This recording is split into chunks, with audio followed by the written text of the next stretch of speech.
We're moving to a small town just outside of Lisbon in Portugal.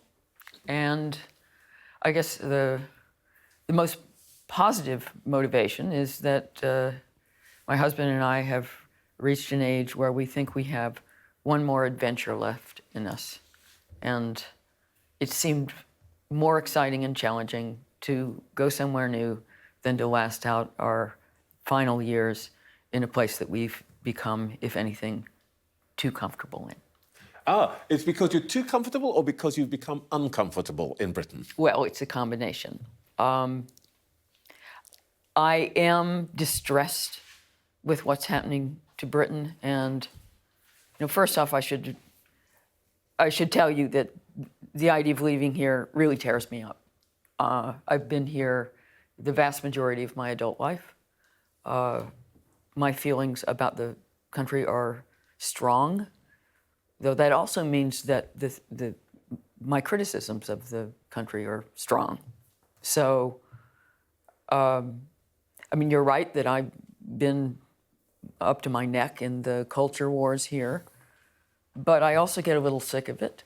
And I am despairing on Britain's account that the country seems to have adopted the conflicts of another country, mine. The United States. Right? So all this, what we call woke, for lack of a better word, I know we're all sick of it, it comes from somewhere else.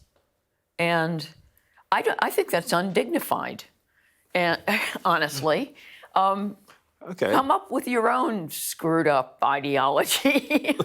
That's quite damning, that somebody who comes from the United States, has lived in other parts of the world, in Africa and so on, and transparently likes this country, loves it, is now saying, can't you even get your own crazy ideology right? Let's come back to that in a moment. I wanted to ask you, because it's a politics show, one of the things that you talk a lot about, or you write a lot about, is the power and reach of the state and government. We're seeing this morning that Mr. Sunak wants to essentially, or it is said, wants to stop people smoking even in the outdoors. And obviously, it's healthy, it stops people smoking in other people's faces. How do you feel about that? Healthy policy or nanny state? Heavy-handed nanny state. Not a very nice nanny. This comes down to one of my biggest problems with the direction of travel in the UK. And that is, it's become increasingly authoritarian rather than bringing the people along with and trying to go in a certain direction by persuasion, by leading people and giving people positive reasons to do things. This has become a very authoritarian regime which tries to manipulate through punishment. Well, let me push back on that. You and I have discussed this in other contexts, but you say it's an authoritarian state, but you've written a lot about, for example, the cancel culture. And isn't the problem there that maybe some of our institutions, our media, our universities and so on, aren't authoritarian enough that the grown-ups, when confronted with, a demonstration that says this person must not speak here, and you've had this experience yourself, basically cower in the corner or back out of the room, that actually they're not strong enough? Well, I certainly think there's been a failure on an institutional level to stand up to the ideology that we're talking about, that I have been opposing for years. So yes, you're right that there's a kind of capitulation or selling out to a particular element, often out of fear. But on a governmental level, legislation is being designed in a very punitive direction, the way net zero is being pursued. The energy bill that passed without any real deliberation most recently has all kinds of powers in it to basically break into your house with the police and force you to get a smart meter.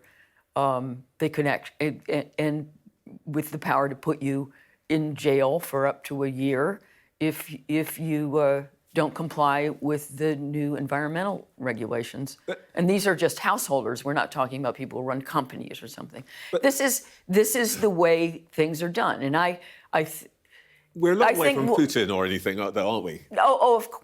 Of course not. But I would like to see a little more contrast. I mean, the thing that really damaged my emotional relationship to this country was COVID. And it demonstrated, I mean, literally overnight, that this country would capitulate to what became a quasi-totalitarian regime. Again, no persuasion, no, we can all be sensible here, no advice, no, more rules. That is quite an extreme, even for a brilliant writer, quite an extreme proposition. We are not a totalitarian regime, nowhere like it. No, but overnight, Britons gave up virtually every civil liberty that they ever imagined was their for the common good. Ostensibly, but you could have had the same results without that kind of top-down, police arresting people walking in the forest. One of the things that you've written about recently, which is about the state's responsibilities and so on, is the issue of what you called heritable guilt, inherited guilt, and the case in point is slavery reparations. And your basic case is, how can you make people who live today responsible for something that happened centuries back? Is it really as simple as that? Morally, yeah, I think it is. It's in the Bible that the son is not to inherit the guilt of the father. That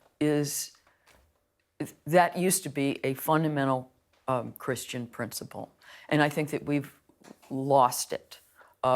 We now think that we are responsible for everything our ancestors ever did, and between slavery and the Industrial Revolution, with its unintended consequences of CO2. No, we have to draw a line. We didn't make those decisions. It's hard enough to take responsibility for the things you do in the present.